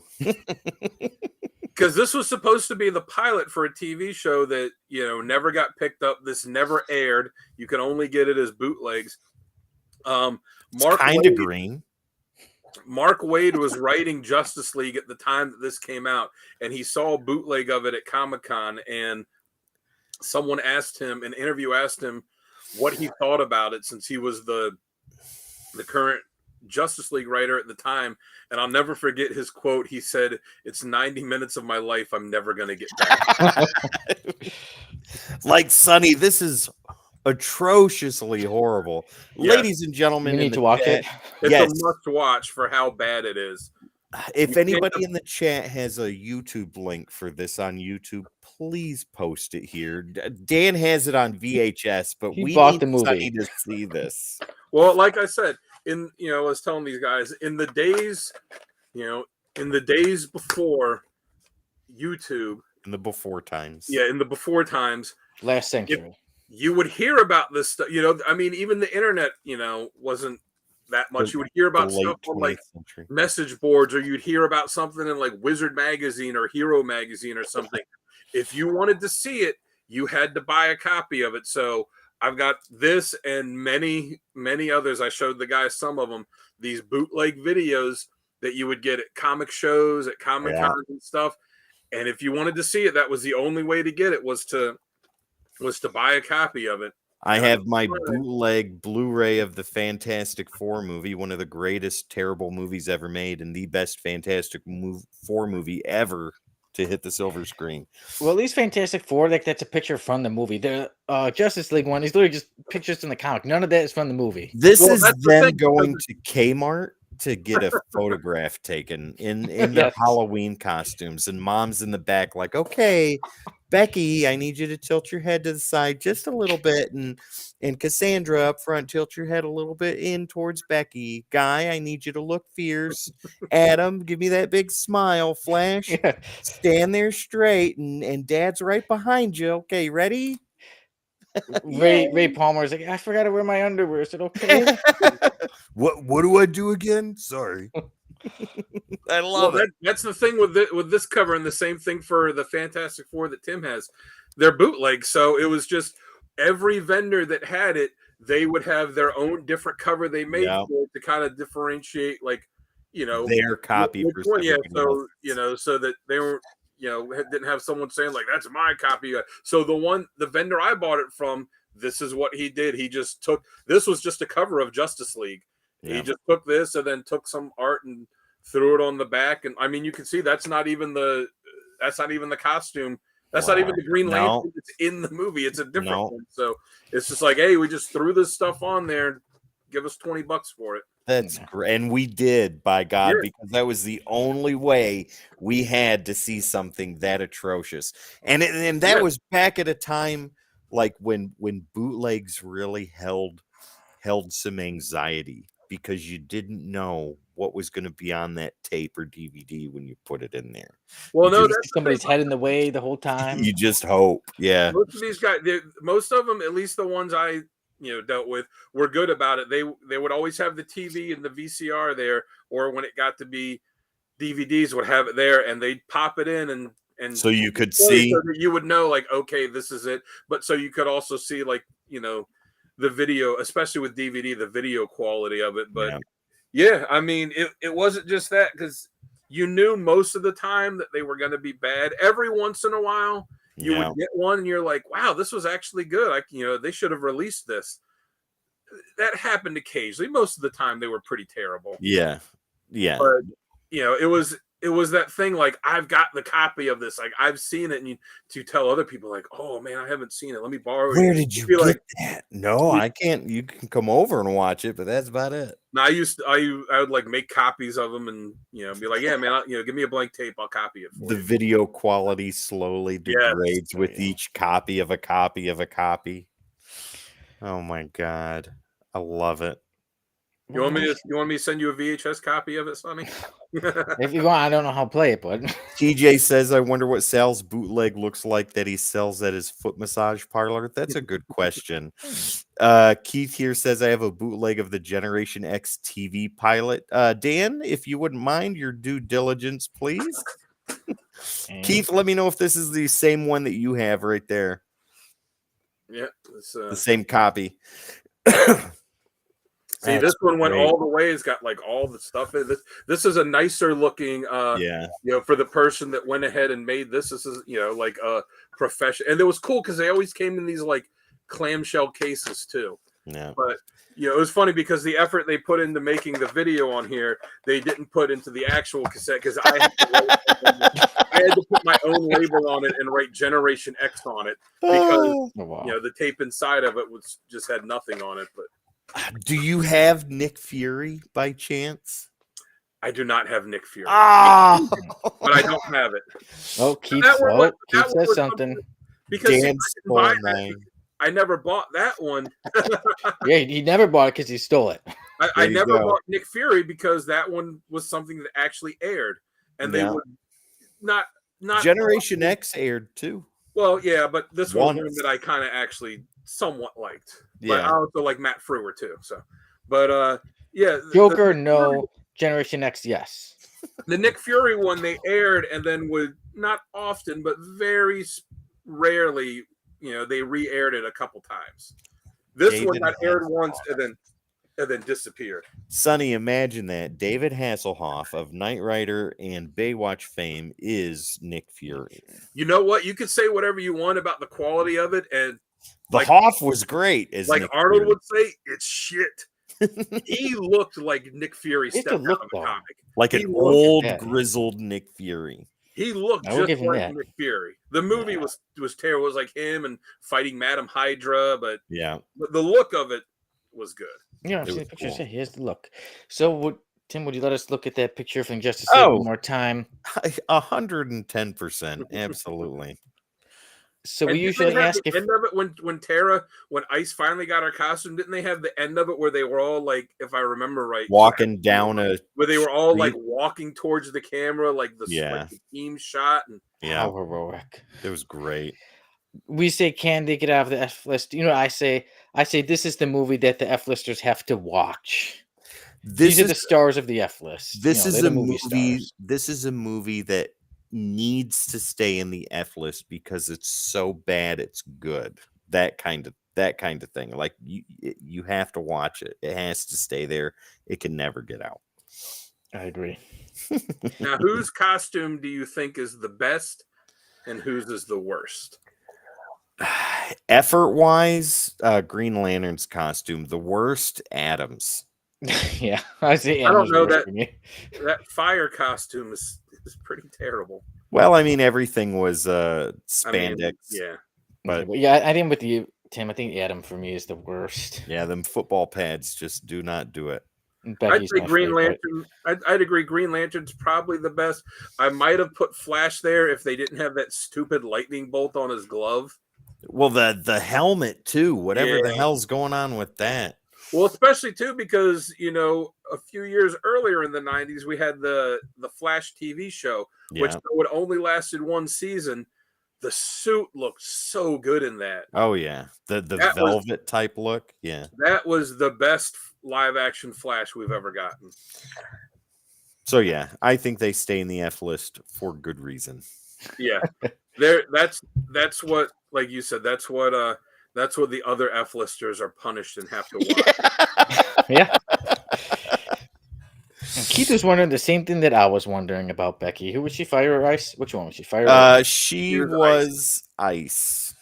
Though Did the she win a origin, contest? Yes, she did. the origin was very different than in the comics. Yeah. But yeah, like I said, because Flash was homeless and like a loser, and the Atom was like, if I remember right, it's been so long since I watched it, but Guy who hated was like- underwear. It yeah, was. he was like a high school science teacher. Yeah. Fire was like a model, and I think that's the only thing they got even remotely close to the comic books, because in the comics, Fire is a model too. and Ice was like working for the guy that was the bad guy, the weatherman, and then Yeah. she was, like getting her powers at the end, and like Yeah. the very end was when she got a costume, and like you said, it's just them walking towards the camera. TJ says it looks more like Nightwing than Green Lantern. The mask looks like something from Batman and Robin, before Batman and Robin, or even yeah, it looks bad. And the hero is definitely more like Nightwing than it was Guy Gardner. Right, there you go. I thought it was always Hal Jordan in Guy Gardner's costume. So It's been a long time since I watched it. I was just going off of IMDb, and it lists the character name on IMDb as Guy Gardner. It lists Flash as Barry Allen. but he acts like Hal Jordan like throughout the whole episode. It was like a combination of different ones, because at the Yeah. time Kyle Rayner was the Green Lantern, so like it was Yeah. kind of Guy Gardner with some of the costume, but there was Kyle Rayner mask, but like Yeah. some of the added, like the way he acted was Hal Jordan. It was Yeah. just a big mishmash. Yeah, it was horrible. All right. You absolutely have to watch it, Sonny. Yes. Oh, after you Bring the watch F listeners and watch it. after you watch it, I'll rewatch it. We can do a review of it. I gotta find it. That would be a fun one. I wonder if we can get in trouble or copyright struck for streaming it. That'd Hey, be they need all the amazing. money. They're gonna try to get everything. That's people true. streamed it. I mean, So- I guess it depends on, if it's up on YouTube to watch, just look at the date and see how long it's been on YouTube. Maybe we'll. If it's something that's like been on YouTube for 6 years, chances are they're not going to bother with it. Maybe we'll dust off the old Discord and have a live stream in Discord and watch it. That'd be amazing. There's we could make that a semi-regular thing because there's so many unreleased. For members of the Codex Station, Yes. right here on YouTube. There you go. $3.99 Yeah, cost of comic book. Yes, the members only. That can be something you can watch us, and you can live stream with us watching some of these terrible unreleased That would be amazing. or barely released things. I would love it. All right. All right, guys. So now the F list has its movie and its movie stars, and now we get on to our review of Conan the Barbarian, bound in black stone, and Tim the Terrible will get us started off with the credits. All right. Ladies and gentlemen, Conan the Barbarian. This is the current run from Titan Books. This is issues 1 through 4, bound in Blackstone, written by Jim Zub, artwork by Rob De La Torre. Color artwork goes to Jose Villarrubia, and Dean White, and letters go to Richard Starkings. All right, I'll give us That's me. It's Conan. Oh, Yeah. Here we go. Conan the Barbarian, bound in black stone.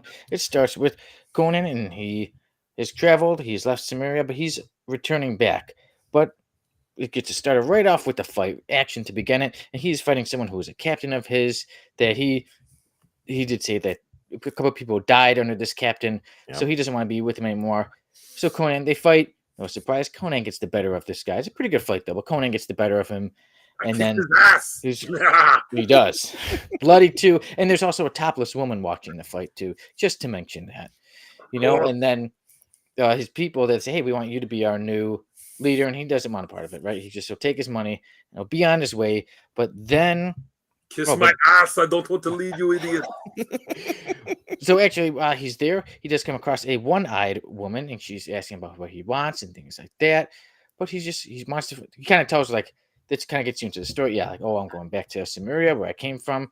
And then, as he's about to leave, Brissa comes back, and she gives everybody a warning. And even someone calls her, he's like, this Pict, and he calls her the B word. He's not very nice. They're not listening to her because she's a Pict. But then, guess what? Brissa's warning is correct. Because the undead, she calls them Army of the Lost, but later it's called the Tribe of the Lost, which are undead, and they come back and they are slaughtering these people. And Conan is fighting, and later, like I said, her name was Brissa. She's fighting too. They get away. They escape carnage all the way around. I killed some goddamn zombies. It was awesome. I was like, And speaking of that, Conan, would you tell us what happened when you cut one of the heads off? I cut it off. Yeah, and then that head, literally, I know a very cool part. Conan cuts the head off, and the head is still alive, and even as it's flying, takes a bite out of somebody else. Yeah. Oh yeah, that was I really like that part. Conan, you probably didn't see that because you were busy cutting up all the other undead. So Conan and Brissa make their escape. So then we get into the next issue, and so now they are following this tribe of the lost. But they're not lost. Yeah, they're not lost. And every now and then they see that they'll stop. The tribe of the lost will stop and they'll stare up at the sky, and they're worshiping something, right? So they keep that in mind. And as this time is going on, Conan and Brissa, sometimes they start talking, and she notices his blade. Hey, that was a Pict blade. That belongs, and he even tells her, Conan, he's a very manly man. He kills, he takes his money, he'll have sex when he wants. And then he even tells her, because she gets angry, he says, don't raise your weapon to me unless you pray for a quick death, woman. I took the blade and thus it's mine until I decide otherwise. It's mine. Get your hands off of it. So then they start arguing, and then one of the undead come. Conan takes it out quickly. With the blade that she wanted. With the blade she wanted. Yeah. It's his blade.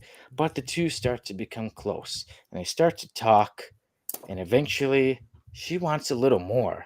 And she says, I banged the brains out of his brain. I'm like, yeah! Yeah, I'm a warrior. Ah! Before that, she said, "Give me something beyond chill winds and endless dread, Cimmerian. Show me this fire that fuels you." Oh, Oh, And I then told it all right. Yeah, Dan, I yeah, told told my what the sword. passion was going on. I showed them why I'm called the Destroyer because I we're a bunch destroyed of that. I we're a bunch destroyed of that. juveniles here, ladies and gentlemen. So But yeah. then we get to one of my favorite parts, Yeah. was when they were talking. They start to get a bit close, and they're talking about Conan tells the story how he left, and now he feels bad because he says he left, and then yes, TJ, you are correct. Here come the boobies. Yes, there was. But then Conan feels bad that he left and his people were slaughtered by the tribe of the lost. And then when she tells him, Brissa says, you are a seeker, Conan, a seeker, slayer, and survivor. And it's far better to have seen the world than be trapped by it. So that was one of my favorite lines from the story. And then they go out, and then that's when more of his people they are slaughtered. They go back to Cimmeria, and that's when he sees that most of them have been slaughtered. He thinks it's all, but later we find out that not all of them have been slaughtered. And Conan gets a vision when he goes to sleep, and he sees all this chaos. He sees these people jumping, sacrificing themselves into this big skull. He also sees some people, they look almost reptilian, right? And then so he wakes from his vision, and he goes back. Now, the people of Cimmeria, they are made to be the army of the lost or the tribe of the lost. And he comes to us, Padrak. I may be pronouncing it wrong, or Padrak. And Conan is forced to kill someone that was a friend to him. Mhm. So again, it's still Conan and Brissa, and they have to kill the lost, even though it was former Cimmerians. And then they find this huge fortress of black stone, and they know this is where they must go. And that's where I'll stop my run through of the story right here at the halfway point. But there's a lot more excitement. There's a lot more twists and turns and reptilian people and sacrifices. And overall, I enjoyed this story. I like the artwork. I think it goes very well with it. It's an action-packed story. So if you want an action-packed story with constant killing and cutting heads off, this is a story for you. Yes, there's a warning. There is nudity. It is very violent. So if you're like a little kid, or you're like, hey, I want to get my kid something, but I don't want it to be too adult, then maybe another story. But if you are fine with all that stuff, I highly recommend this story. Action-packed all the way through. There was one thing for me is I kind of felt that I would like to see Conan get more of a challenge. I like that he's this big, super tough guy, but nobody really gives him much of a fight. He kind of cuts through everybody easily, except for when he stumbles a little bit and falls somewhere. But he seems to get through everyone pretty quickly. And I must say, I don't like to give too much away, but Brissa, I felt in the end I was not satisfied with Brissa. This is an ongoing series, so this is a 4-part. Yeah. So it is completed. This story arc is completed in 4 issues, but there Yeah. are more issues out there.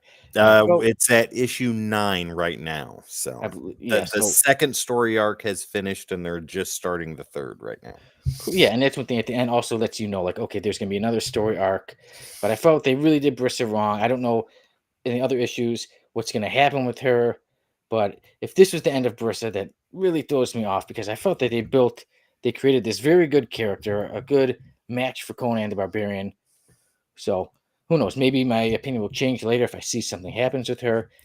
But right now, they brought my rating a little bit down, but I still really enjoyed the story. It's an action-packed, fun story. I, Sonny Cougar, on the Codex podcast with the Codex Station, give Conan the Barbarian bound in black stone 9 out of 10. Ooh. Okay. And now, Dan Kelly, what do you think of this barbaric story? Yeah, it was really good. I dug it. Honestly, I had to read it online because I didn't have the issues.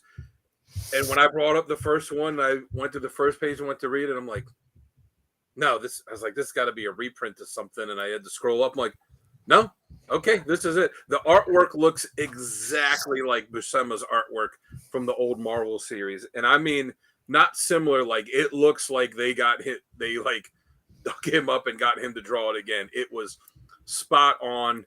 The artwork was my favorite thing of it because it had that old Marvel Conan feel to it.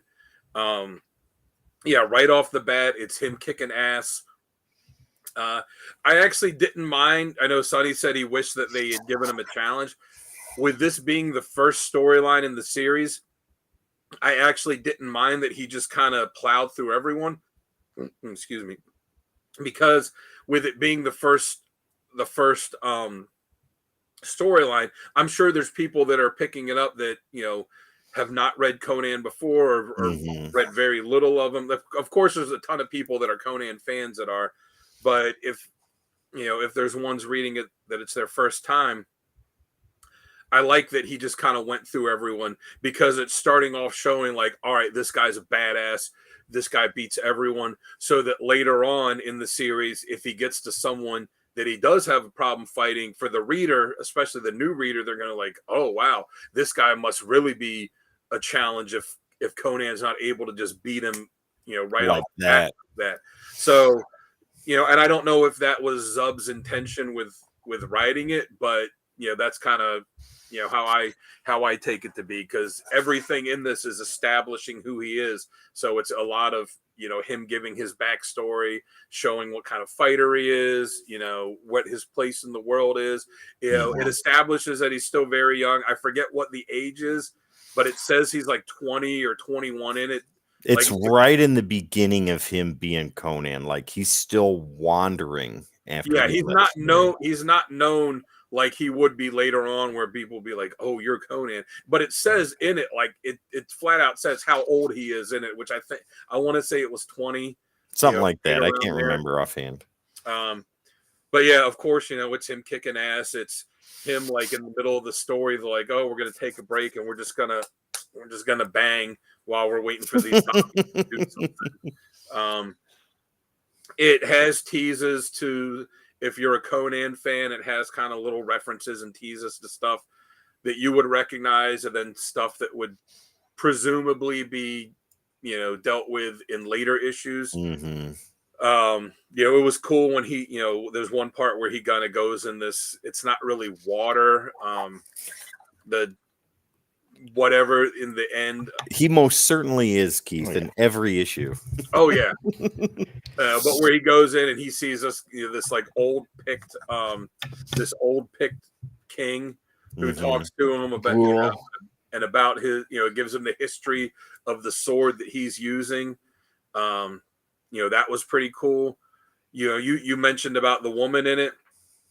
I did feel that, and again, I don't know, I haven't read the issues afterwards, so I don't know if she was brought back, but at one point when she helps his people that were captured that were like too weak to continue fighting, and she helps them get away, and then she decides to go back and help Conan and like the 3 or 4 guys that stayed behind to help him.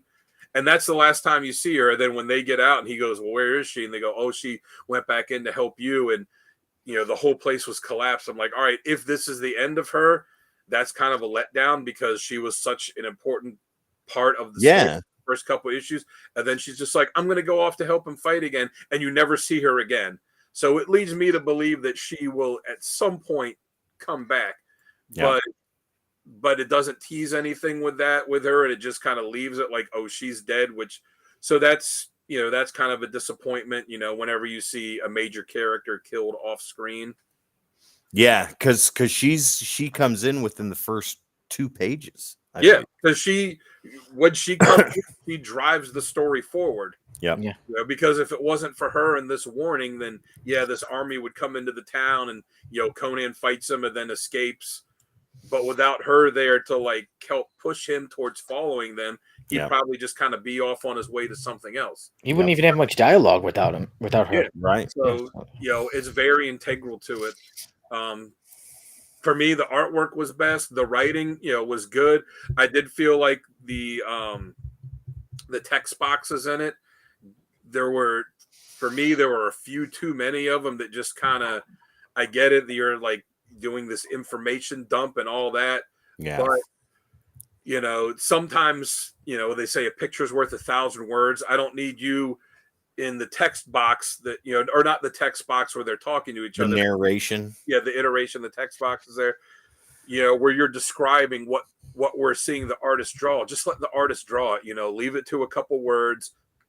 I don't need you, writing a paragraph that we're then seeing in the picture. Leave it a couple of words, a sentence or two, short, and then let us just admire the art, because the artwork was fantastic in it. Mm-hmm. So overall, if you're a Conan fan, you'll like it. If you're an old school Conan fan, I think that you'll like it. If you're new to the character, and again, this has to be the type of style of stuff for you. It's not a superhero thing. It's not a sci-fi thing. It's not a crime noir thing. It's a barbarian sword and sorcery thing. So if that's what you're into, this is something that you will really dig. So overall, I would say, other than those little kind of things like that, I enjoyed it. I would read more of it. So I would give it a 8.5 out of 10. Ooh, 8.5. And like I said, it's just, the only thing that keeps it at 8.5 is, like I said, I thought the text boxes have to be a little too wordy, when it's just like, just shut up and let us look at the art and see. You don't need to give me this big long box of describing Conan walking through this cave. Let me look at the art of him walking through the cave. TJ says it's Conan. She has to be gone. Valeria in the movies, Bella in the comics. That's Conan. Yeah. But just the way that she someone's here. Poking those eyes. There he is. But just the way that this integral character to the story just disappears. Like I said, I would presume that they would bring her back in the future, but to not have anything where she just up and goes in it was a little bit of a disappointment. So here's my opinion on that, and then I'll go into how I felt about this, the 4 issues. I think that with them just kind of putting a hard stop on Bella from there, not seeing her, knowing, Conan goes under the assumption that she's lost. She's gone. The time that he spent with her was glorious and it was wonderful, but now it's time for him to move on. And we as viewers of Conan are kind of expected to follow along that train of thought, but we as readers know better. And when you see her in the last panel and she's just gone for the rest of the book, she's coming back. There's no way they can't not bring her back and be done with it. I think that when they revisit Blackstone, and this story reverberates into the other issues, going into issue 9. This is all in the background too. So, but when they circle around and come back to this, I think we'll see her in a much different light than what we saw her in these first 4 issues. She's undead now. Ooh. But with that being said, I love this story. I love it, and it only gets better from here. This is the type of high fantasy in comic book form that I really enjoy, and I love that it's a more mature book. It is brutally graphic, both in violence and sexuality. With the first Conan the Barbarian movie, if you really like that, you'll love this. It's got that same type of feel. Now he talks a lot more than he did in that movie. Well, yeah, that is true. Didn't Arnold only have like 20 lines of dialogue in that movie? Few lines, very few. Much. Yeah. Crom laughs at your god. What is best in life? Go ahead. To crush your enemies, and see them driven before you, and hear the lamentation of the women. And that's take 57, Arnold. Good job. Way to go. All right.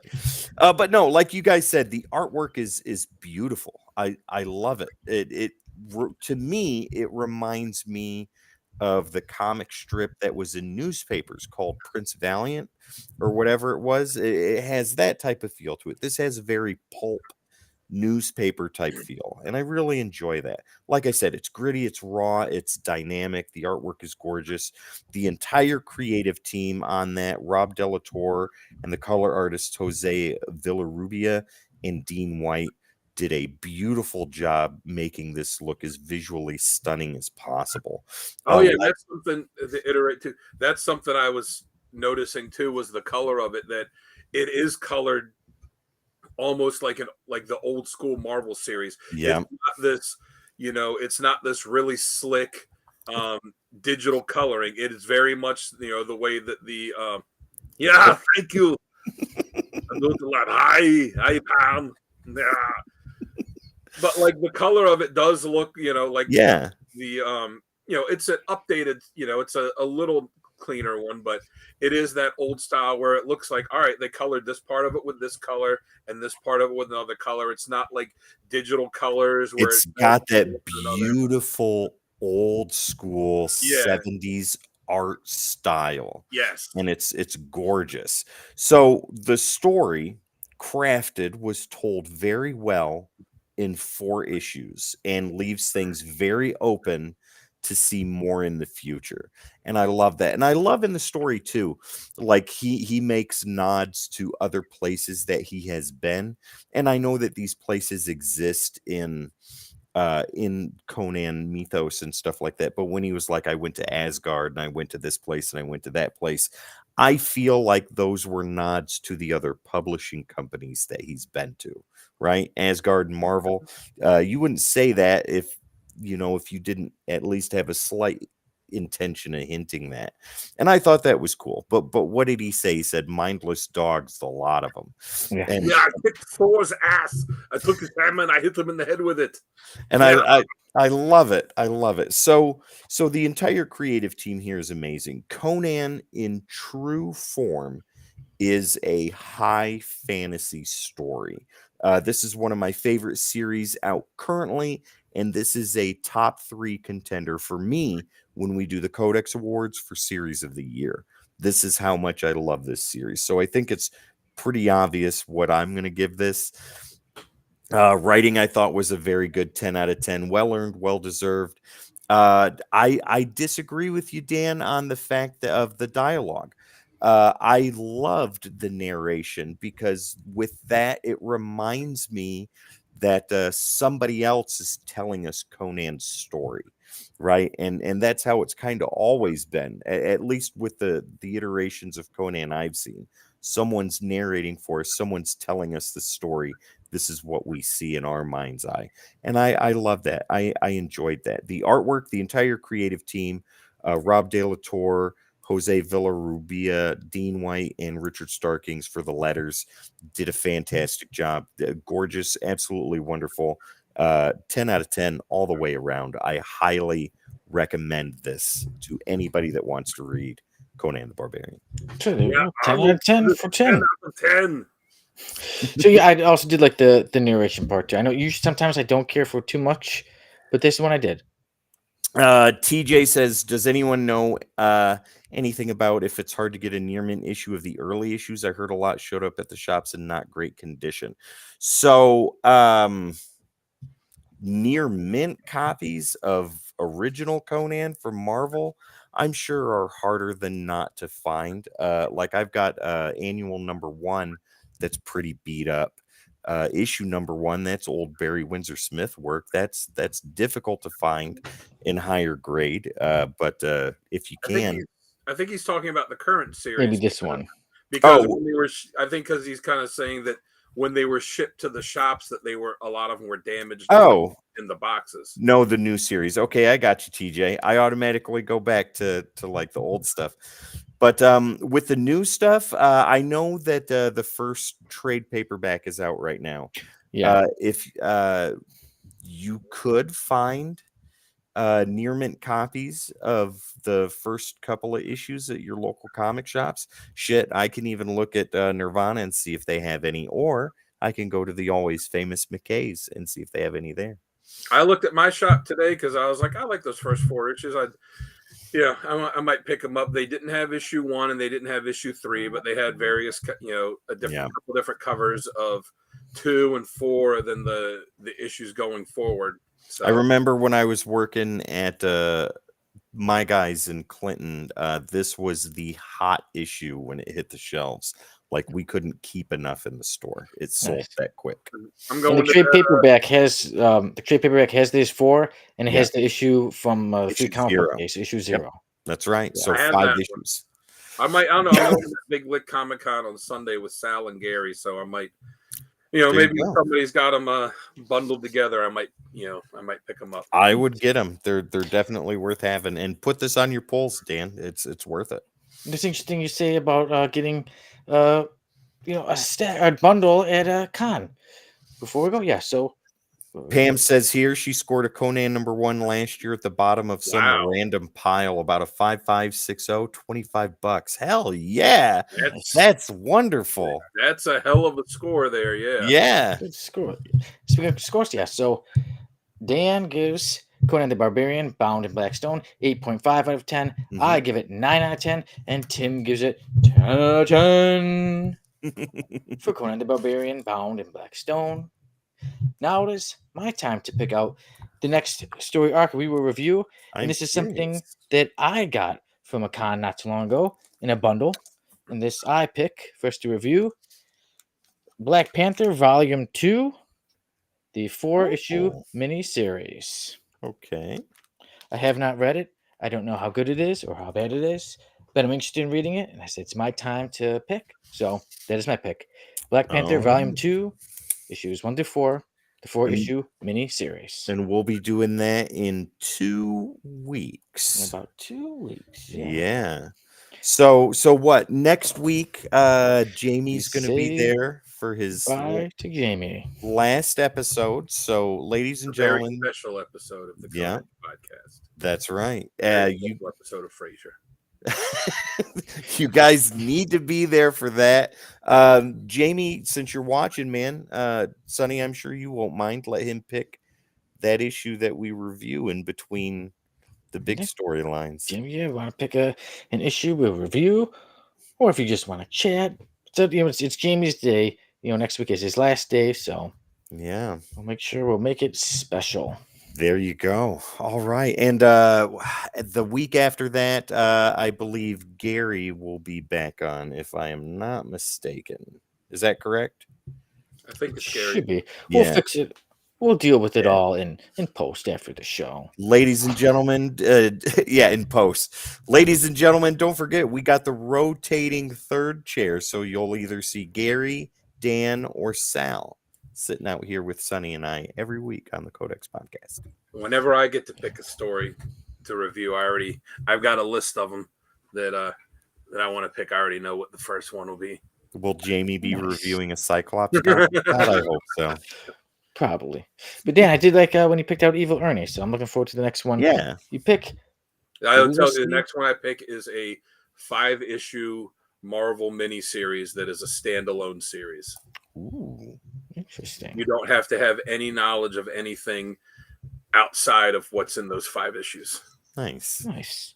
There'll be in future episodes of the Code X podcast. And now I can say, everybody, thank you for joining us. See you later. There you Yeah, go. right, it was great. Make All sure right. you like and subscribe, you son of a bitch. Ladies and gentlemen, Do it now. let's see here. Keith, am I wrong in noticing that Tim is left-handed? It's just that I am too, and now we must face each other in battle. I am left-handed, sir. I went to college on a left-handed scholarship. I think I got $30 for that scholarship. So, yeah. I will face you in battle, but know this. I have taught myself how to play bass guitar right-handed, so I have an advantage. That's called Ambidextrous. You can Say use it, both Arnold. hands. Say it. Yeah, it's a hard word for me. So Also, Keith, I'll dub it remember- for you. Ambidextrous. Also, Keith, Yeah. remember, left-handed people think with the right side of their brain, not the wrong side. So there you go. Too clever. Oh, look at the funny man. There Funny you go. man. TJ, thanks for the great show and chat. Have a Hulk 180 night. Absolutely, sir. You as well. Thank you. Pam says, always a pleasure, gents. Always a pleasure, milady. There we go. I know we shouldn't say that because we're not neckbeards, but sorry. Don't forget, Arnold was the one that they originally wanted to play the live-action Hulk, and he was like, "Well, I can't, but you should get my buddy Lou Ferrigno," and that's how Lou Done. Ferrigno got the job. There you go. All right, ladies and gentlemen, thank you so much for joining us right here on the Codex podcast. We have all the socials, and we would love nothing more than to give them to you. Yeah, Right I'll there. give them to you. I'll give them to you hard.